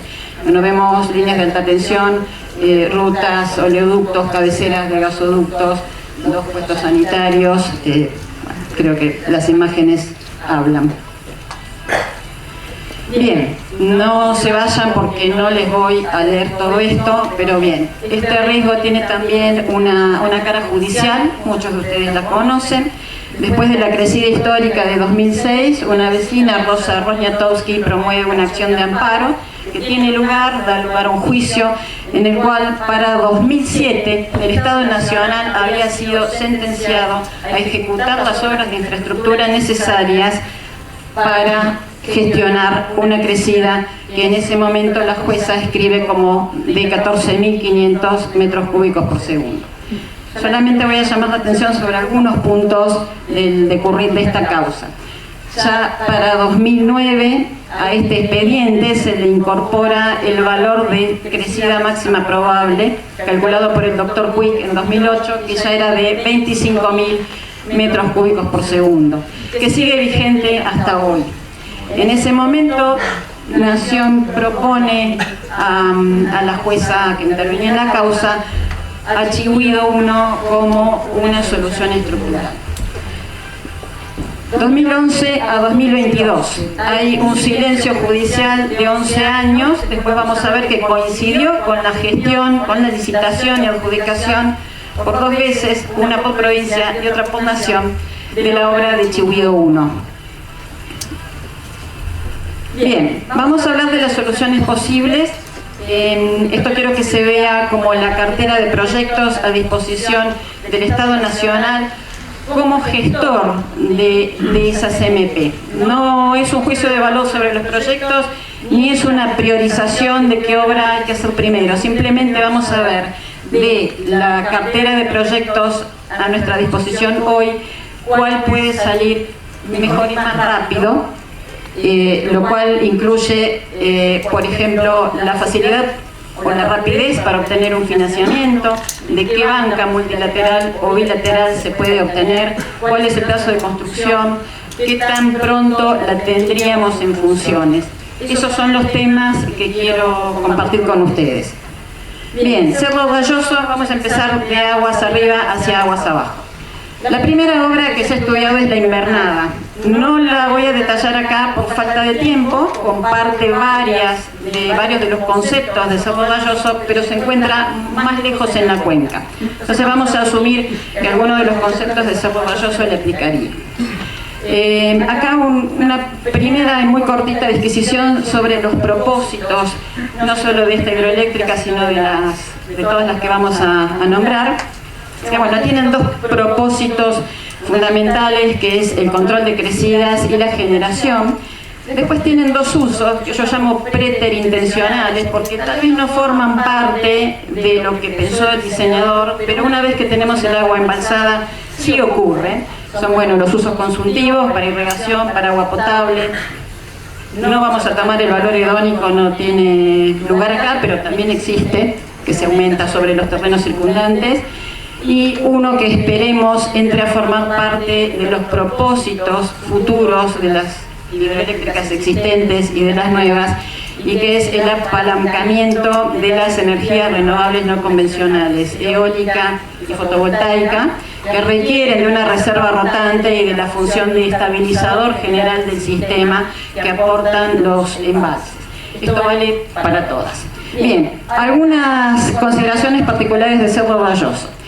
El proyecto fue hecho por proyectistas de excelencia, pero no contó en su momento con suficientes estudios geológicos. Por lo tanto, el riesgo geológico es importante en este complejo, en esta obra. Esto deriva en una incertidumbre del monto económico. Tenemos además obras en túnel, en un entorno geológico que no conocemos del todo. Y por último, la gestión vista desde Portezuelo Grande de la crecida máxima probable que hace esta obra es parcial, porque recordemos que el río Agrio entra después de esta localización. Bien, la siguiente hacia aguas abajo. Chihuido 1, seguramente la conocen, tiene una larga historia. En principio participa de varios de los conceptos generales, digamos, en cuanto a los propósitos. Acá tenemos sí un proyecto licitatorio que fue adjudicado, requiere una actualización, pero tiene un nivel de desarrollo importante. Tiene un estudio de impacto ambiental realizado años 2010, 11, no recuerdo la fecha exacta, pero que requiere actualización. Ese estudio de impacto tendía a analizar los aspectos de relocalización de la población de Quilimalal. No es un impacto menor, fue hecho de forma exhaustiva por la provincia de Neuquén, pero evidentemente por el tiempo transcurrido requeriría de una actualización. Por lo tanto existe un riesgo social. Esto visto desde la perspectiva del gestor, tal vez dificulta o retarda la obtención de un financiamiento. Bien, el plazo de obra es extenso, no sabemos con precisión, pero bueno, es sin duda una obra compleja con un plazo largo. También contiene obras en túnel y bueno, esta sí gestiona la totalidad de la crecida a la altura de Portezuelo Grande. Bien, tampoco lo voy a leer, esto es el avance, en general los puntos que quiero recalcar del avance de la gestión de Chihuido 1. No comento acá la licitación anterior, la prehistoria desde el punto de vista de Naciones, una licitación que hizo la provincia de Neuquén y llegó a preadjudicar. En 2013 ya Nación trae a su jurisdicción la licitación de esta obra, se la adjudica a fines de 2014, bueno, a esta UTE, formada por Helport, Panedile, Isolux, L-Print, Chediac e Hidroeléctrica Meguino, que era la futura operadora. Esta UTE entra con un financiamiento ruso, es ese nombre impronunciable de hacia abajo, no es un banco Exim, pero sí es un banco de apoyo a las agencias Exim, traía turbinas rusas. Para 2017 se recibe una propuesta de financiamiento alternativo, era interesante desde lo técnico, incorporaba turbinas alemanas marca Voith. Con el transcurso del tiempo se propuso una figura contractual que era interesante para ambas partes, daba cierta seguridad, donde Voith era un contratista paraguas, por decirlo de algún modo, que garantizaba el correcto uso de los fondos y subcontrataba a cada componente de la UTE para ejercer su especialidad, ¿no?, dentro de las obras. Esto sigue andando el tiempo. Se presentan unas condiciones financieras que no resultan aceptables para el entonces Ministerio de Economía. Nosotros pertenecíamos al Ministerio de Obras Públicas. El secretario de Obras Públicas de aquella época, en 2023, informa que estas condiciones no son aceptables y le pide a la UTE que las adecúe a lo que había ofrecido en su oferta. Imagínense que el invierno de 2023 fue estresante para esta administración. Bien, mientras esto ocurría, esta Dirección Nacional hace un análisis integral de este proyecto adjudicado que incluye una serie de aspectos técnicos que fueron contratados al Laboratorio de Hidromecánica de la Universidad Nacional de La Plata, en adelante La Plata, y otros que fueron internamente analizados, que tienen que ver con lo financiero y económico y el análisis del riesgo contractual. Entre los temas, que son muchos, este es el documento resultante. Ahí arriba tienen el código por si alguien tiene acceso a nuestro sistema de gestión documental, de lectura recomendada. Entre los aspectos analizados estuvo el cómputo y presupuesto, el análisis del diseño propiamente dicho, los estudios básicos, incluyendo hidrología, y un trabajo sobre las normativas y la parte ambiental. Lo que quiero resaltar de acá es que la hidrología requería una actualización. Esto lo vamos a retomar en otra diapositiva. Se veía la imprescindibilidad de actualizar el cálculo de la crecida máxima probable. Bien, siguiente, hacia aguas abajo en el río, Chihuido 2. Chihuido 2 es una obra de características más simples, es un proyecto registrado, pero les mostramos un layout donde puede verse que las obras están todas sobre el propio cuerpo de la presa. Eso simplifica la obra, reduce el plazo y bueno, reduce considerablemente la exposición al riesgo geológico. Este partido, este layout, tiene obviamente una inversión menor a las anteriores, un plazo menor y por lo tanto el costo de financiamiento es menor. Evidentemente el peso de los intereses intercalares sobre el monto total a pagar por el comitente va a ser considerablemente menor. La incertidumbre geológica y constructiva es bastante baja, existen 10 perforaciones de agua y energía más 7 que hizo el iniciador privado, que fue INSA. se detectaron niveles de yeso, pero se proyectó una galería de inyecciones para prevenir las consecuencias, para remediar las consecuencias. La incertidumbre socioambiental es baja porque no se relocalizan poblaciones, y tiene algo sobre lo que quiero llamar la atención de ustedes. Mi exposición es parte de un tríptico. La segunda va a ser la de La Plata, donde se desarrollan los aspectos técnicos de la solución que hemos elegido, y la tercera es la del ingeniero de Guiñazú, donde va a detallar este formato de contrato que nos parece una posible respuesta a la situación actual, donde Argentina tiene 3 hidroeléctricas en ejecución y las 3 están paralizadas. Este contrato es en etapas.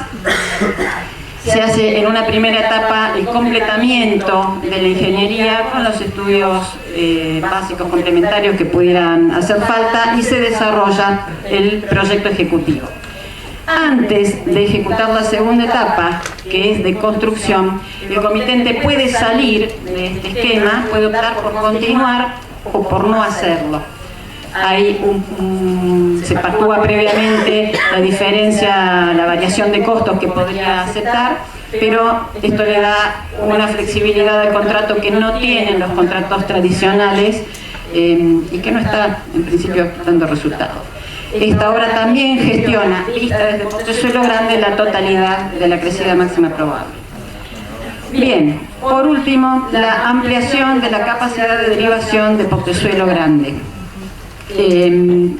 Retomando un poco la cronología, llegamos al cambio de gestión en 2024. Chihuido iba desvaneciéndose por las demoras y las progresivas dificultades de obtener un financiamiento. Entonces, en 2024, un poco como respuesta a la inquietud de varios actores, se forma una mesa de trabajo compuesta por esta dirección, AIC, la Subsecretaría de Recursos Hídricos de Neuquén y Emhidro, la empresa provincial de hidroelectricidad de Neuquén, y se comienza a trabajar en la selección de una solución alternativa. En este contexto llegamos a una idea, estaba en estado de idea, que la comparte AIC con mucha generosidad, y es la construcción de un canal que adicione capacidad de erogación al canal existente.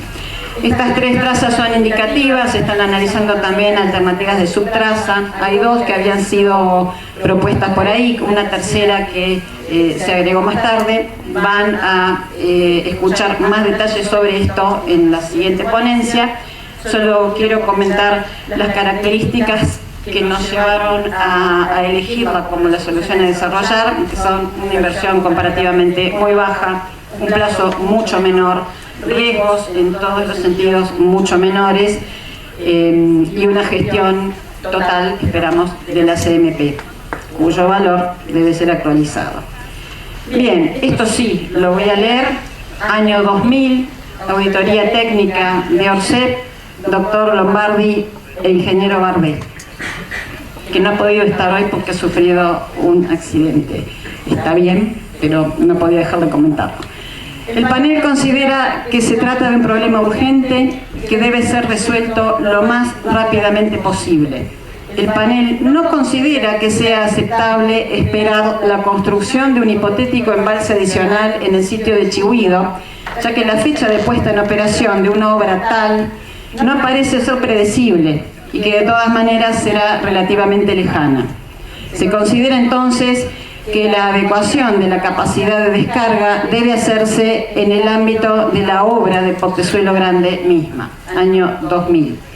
Esto nos da un interesante respaldo autorizado, respaldo cualitativo. Tenemos también el respaldo cuantitativo, si bien debe ser actualizado, que es el análisis de riesgo realizado por Orsep con tecnología de IPRESAS en 2017. Entiendo que la mayoría lo conoce y no tengo tiempo como para entrar en mucho detalle, pero no podía menos de mostrarle cómo se realiza este trabajo. Tenemos una fase cualitativa y una fase cuantitativa. En la fase cualitativa, una serie de especialistas de cada una de las disciplinas involucradas en la seguridad de presas se reúnen en el sitio después de estudiar el archivo técnico del estado actual, se discute ese estado actual, se identifican y priorizan los modos de fallo y en base a eso, esta parte colectiva, digamos, serían las tarjetas verdes, los pasos en verde. Luego se hace la arquitectura del modelo de riesgo, la vemos aquí abajo, eso sí ya por los especialistas en seguridad de presa. A este modelo lo alimentan varios inputs, el análisis de los niveles anteriores de embalse, la modelación de cómo el embalse lamina las crecidas, la fiabilidad de los órganos de descarga, la estimación de consecuencias económicas y las consecuencias sociales. Con eso estaríamos viendo ya, entrando en la fase cuantitativa, se analizan solicitaciones, probabilidades de fallo, análisis de consecuencias y se llega al cálculo de riesgo. La tarjetita, bueno, amarilla no tengo con qué señalar, que es el producto de este trabajo, lo vemos abajo en turquesa. Bien, con esto se llega a una situación de origen, de donde partimos, el momento actual analizado. Luego se proponen algunas medidas de reducción de ese riesgo y se recalcula la posición de esta presa una vez implementadas estas medidas de mitigación. Son complejas, vamos obviamente a concentrarnos en la que nos interesa. Bien, este gráfico, imagino que la mayoría lo conoce, es en las abscisas tenemos la pérdida de vida promedio, allá la probabilidad de fallo anual. Disculpen, tengo que acelerar la explicación, pero bueno, esta línea azul separa riesgos que son en forma absoluta no tolerables. La posición por encima de esa línea azul indica que se tiene que ejecutar la remediación sin más análisis. Portezuelo Grande y el Chañar, los puntos en cian y en verde, estaban francamente en esa zona de riesgo intolerable. Implementado una ampliación del derivador, una ampliación de la capacidad de derivación existente, ambas pasan a esta zona en lila, donde estamos con justificación decreciente para reducir o entender mejor los riesgos, que es una zona de aceptabilidad. No quiere decir que no haya que hacer nada más, pero entramos de intolerable a tolerable, solo ampliando la capacidad de derivación de Portezuelo Grande. Entonces acá tenemos un respaldo cuantitativo que justificaría la inversión en esta obra que estamos proponiendo.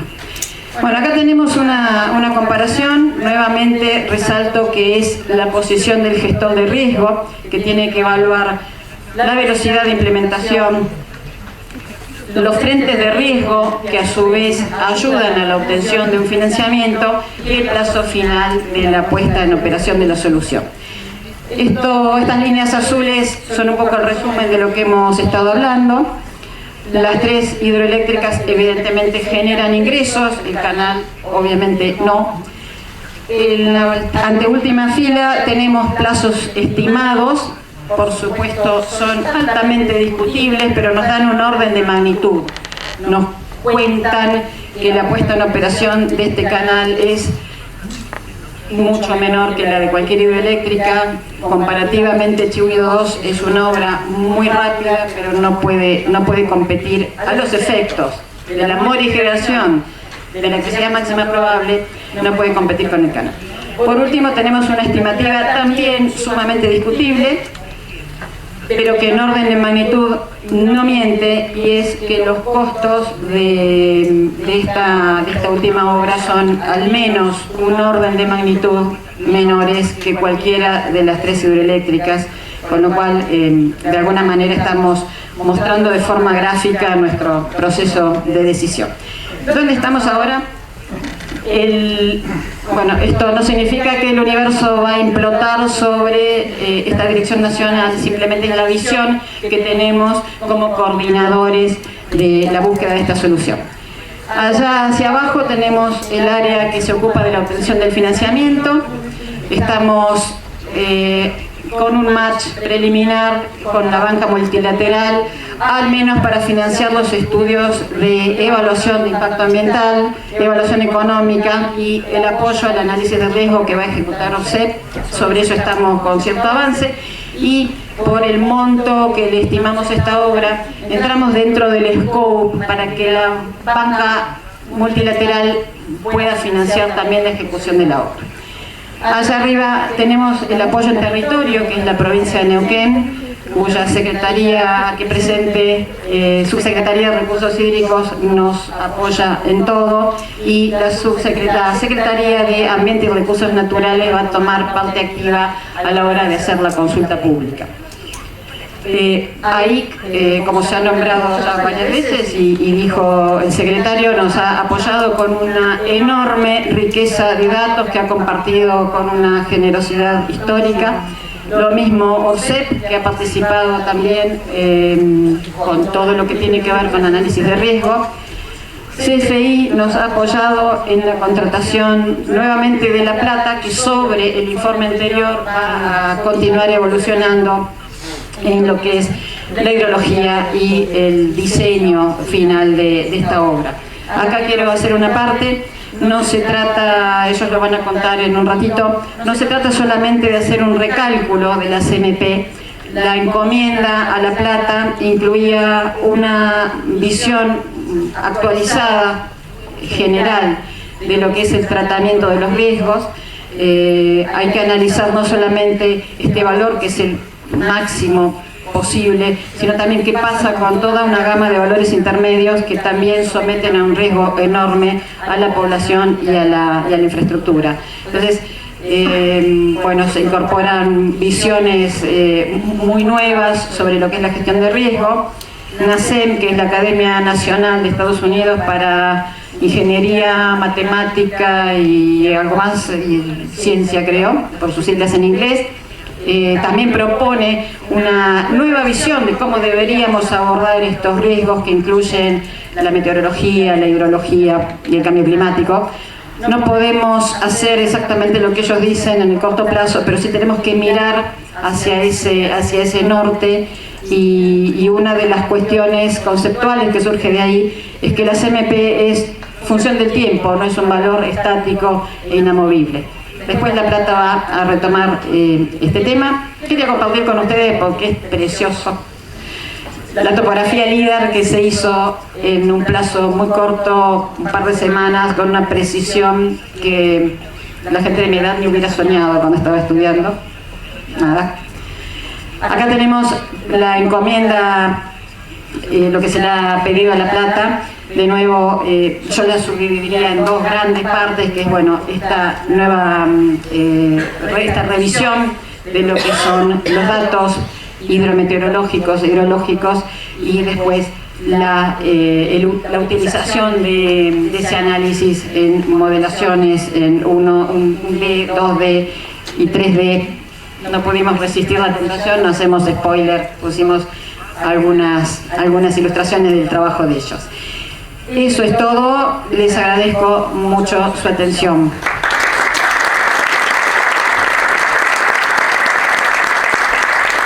Bueno, la primera pregunta es para la primera exposición de la Autoridad Interjurisdiccional de Cuencas, ingenieros Victoria y Diego, no sé.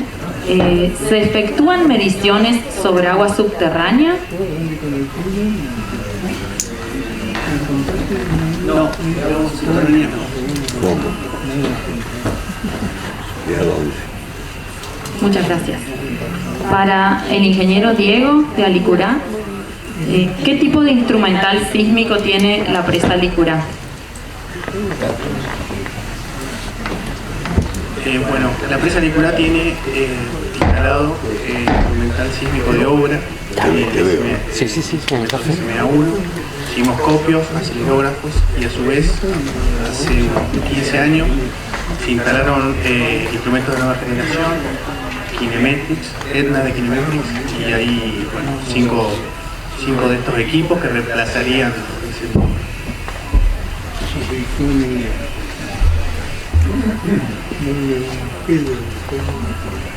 La próxima pregunta es para IC, nuevamente. ¿Se podrían identificar lecciones aprendidas tras las crecidas de 2006, 2008 y 2023? Bueno, por ahí esa pregunta es como muy general. Me imagino que Diego también tendrá algo para aportar a esto. Hubo algunas diferencias que hemos registrado respecto de la crecida de 2006 a lo que fue la crecida de 2023, sobre todo en lo que tiene que ver a la ocupación del área de Rivera en el tramo de Portezuelo Grande del Chañar. Es una zona muy intervenida de los emprendimientos hidrocarburíferos de Vaca Muerta, y además el avance de la población, asentamientos poblacionales en toda la zona de Rivera, incluso aguas abajo de lo que es el complejo Cerros Colorados. En ese aspecto sí, además pudimos ver que con tantos años de años secos, el avance de la vegetación también cambió la hidraulicidad del sector. Lo vimos y lo confirmó la Universidad de La Plata, aguas arriba de Portezuelo Grande, aguas abajo, pero también en todo el tramo del río Neuquén. Seguramente es algo que también se replica en el resto de nuestros ríos, que es si el avance de la vegetación, el cambio de la rugosidad, y por ende para mismos caudales registramos mayores alturas en las inundaciones. En la presentación dijimos que todo lo que fue la adecuación se realizaron posteriores a la crecida de 2016 y 2008 y pudimos verificar que no tuvimos daños Muchas gracias. Para la ingeniera Liliana, ¿en qué instancia de avance está el proyecto de derivación a barriales?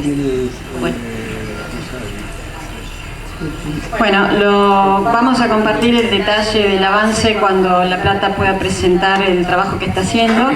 Por parte nuestra, lo que puedo decir es que estamos avanzando en la obtención del financiamiento.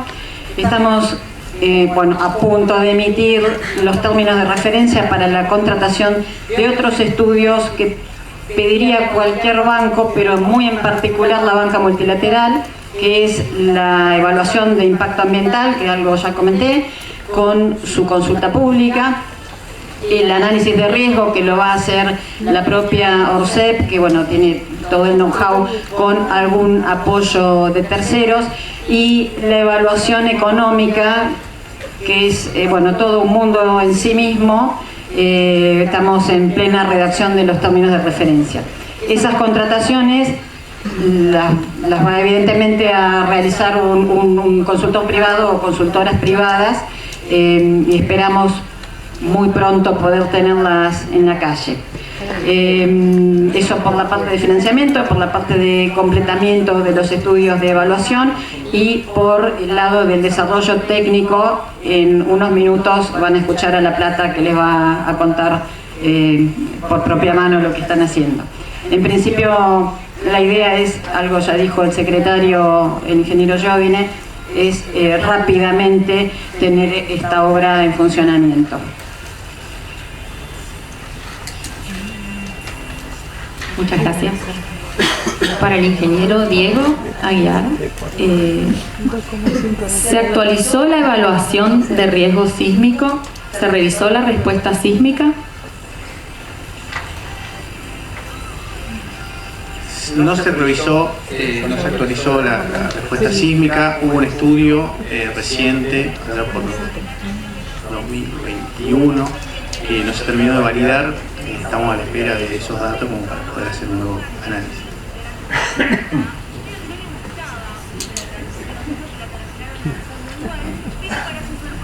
Para la ingeniera Liliana, ¿a qué nivel se definirá el proyecto? ¿La obra incluirá un desarrollo proyectual? Sí, no sé si lo dejé claro. La ingeniería de este canal no es especialmente compleja. En cuanto a lo constructivo, es solamente excavación. No sé si estoy respondiendo bien a lo que me están preguntando, pero este primer dimensionamiento lo está haciendo La Plata. La idea es que si faltara algo, pero principalmente ese algo es la cronología constructiva, ¿no? La programación de la construcción en sí misma lo tenga que hacer el contratista. No hay como mucha ingeniería de detalle que quede pendiente entre una etapa y la otra. Muchas gracias. Y no tenemos más preguntas por ahora. Así que muchas gracias. Agradecemos los expositores.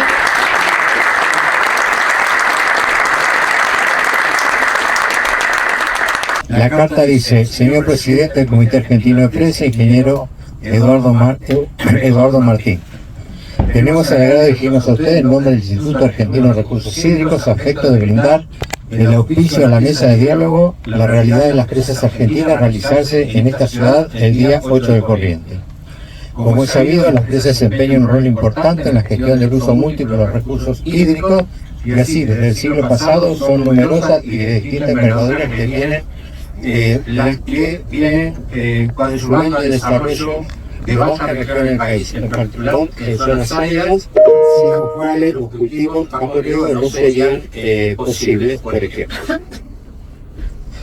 Reconocemos que no menos importante es la producción de energía eléctrica mediante las presas de embalse, cubriendo gran parte del suministro del parque eléctrico de nuestro país, regulando las repentinas crecidas, protegiendo así las ciudades ribereñas, sus poblaciones y industrias, y en muchos casos por el lleno potable. Por lo interior, la presente reunión será de gran importancia, poniendo de manifiesto una vez más la importancia de la ingeniería hidráulica argentina, expresarse en los cientos de presas de embalses, diques, azules, presas de relaves, balsas y defensas ribereñas que nos destacan a nivel mundial. Deseando el éxito del evento, saludamos a ustedes con nuestra consideración, Comisión Directiva del Instituto Argentino de Recursos Hídricos. En nombre del CAP agradecemos esta comunicación, y el Instituto Argentino de Recursos Hídricos es una entidad hermana con la cual tenemos un convenio de colaboración mutua y entendemos que se pueden hacer muchas cosas juntas en el futuro. Muchas gracias.